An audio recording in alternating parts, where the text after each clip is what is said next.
When you get to this point in the season, it's not about what you've done, it's about how you finish. Yo, we coming.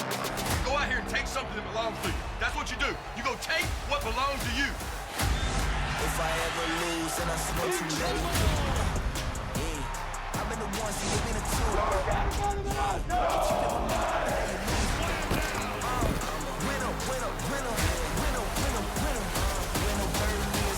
It ain't about how you look. It's about how you get.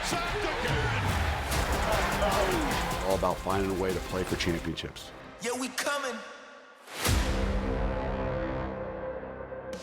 Yes, we are. Championship weekend, Pac-12 on Friday. Oregon and Utah. Ducks are seeking their third straight league title while the Utes are looking for their first. That's in Vegas. Going to be fun. Oklahoma State looks to make their case for the playoff in their first appearance in the Big 12 title game. They will face Baylor, who they beat by double figures earlier this season. Mike Gundy going to join us coming up in just a bit. Clash the Titans in the SEC. Alabama against undefeated Georgia. Bulldogs have won 16 straight games and are just one win shy of tying the program record set back in 1947. Unbeaten Cincinnati is going to take on 21st ranked Houston in the American Athletic Championship. This game pits two of the four longest active win streaks in the FBS against each other. Big one for Cincinnati to maintain those playoff hopes. Wake Forest faces off against Kenny Pickett, the Panthers in the ACC. Demon Deacons are seeking their first conference title since 2006. Pitt is looking for its first ever. And in the Big Ten, Michigan and Iowa both seeking their first Big Ten title since 2004. They were co-champions. With the win, the Wolverines have a 90% chance to make the college football playoff. We may not have Thursday night football together, but we still have Roddy Jones with me on SportsCenter. Long-distance relationship this week as we break down championship week. And Roddy, we know how good this Georgia defense has been this season. So how confident are you that Alabama's offensive line saw them struggle last week against Auburn and their ability to handle the Bulldogs' front seven?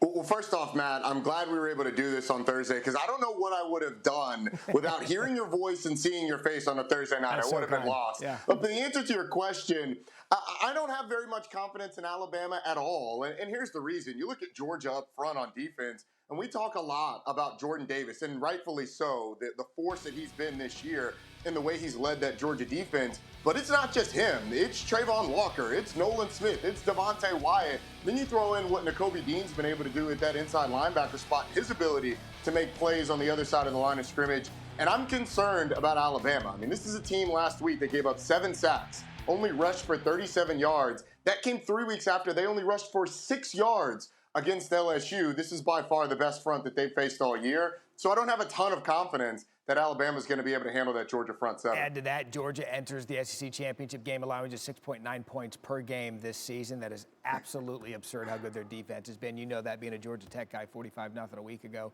Let's shift to the Big 12 championship game between Baylor and Oklahoma State. What is the one key you're keeping an eye on for both of these teams to win this game? Well, for Baylor, it's their ability to run the football. In the initial meeting, Baylor was outrushed in that game, and this is the best running football team, the best rushing offense in the Big 12. Abram Smith's been on an absolute tear the last 6 games, so they've got to find some way to get him going, especially because we don't really know the status of that hamstring for Gary Bohannon. So if he is hampered at all, if he isn't able to go, then I think that's going to be the key for Baylor. And for Oklahoma State, it's not turning the ball over. I think that defense is going to do what it's done all season long. Stop the run, be stingy. But Oklahoma State turned the ball over 3 times in their initial meeting against Baylor. I know they still beat Baylor by double digits, as you just said.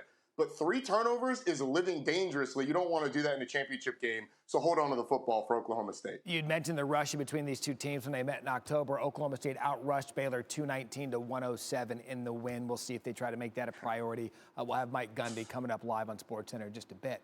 All right, final question, because I think this could be a realistic scenario come Sunday. Say Alabama able to pull off the upset over Georgia, and then we get chalk the rest of the way. We get Michigan, we get Oklahoma State, and we get Cincinnati. Who do you see getting that 4th playoff spot between the Bearcats and Oklahoma State? I think it's going to be Cincinnati. You know, you can knock Cincinnati's schedule if you want. You can knock their path so far. You can knock how they've looked at times. But ultimately, they're sitting there ahead of Cincinnati, of Oklahoma State, and they're undefeated. They're going to play top 25 Houston team that is a really solid team on defense. I mean, we saw them earlier this year on Thursday Night Football, and this is a good football team. So unless Oklahoma State absolutely blows the doors off Baylor, and Cincinnati somehow wins on a really lucky play, that's the only scenario where I think there's even a conversation. I think the Bearcats will get in. And by the way, I think there'd be a minor revolt in college football if Oklahoma State did jump Cincinnati to get in that top 4. I would agree. We've seen it before, and Oklahoma State's going to have back-to-back 10-win games on their resume, or top 10 wins on their resume. So it is going to make for an interesting Sunday with the committee if that scenario were to play out. Roddy Jones, I can't guarantee us next Thursday. So for now, happy holidays. I'll see you when I see you. I'll FaceTime you. I'll FaceTime you if it doesn't happen. Amazing. Thanks for watching ESPN on YouTube. For live streaming, sports, and premium content, subscribe to ESPN+.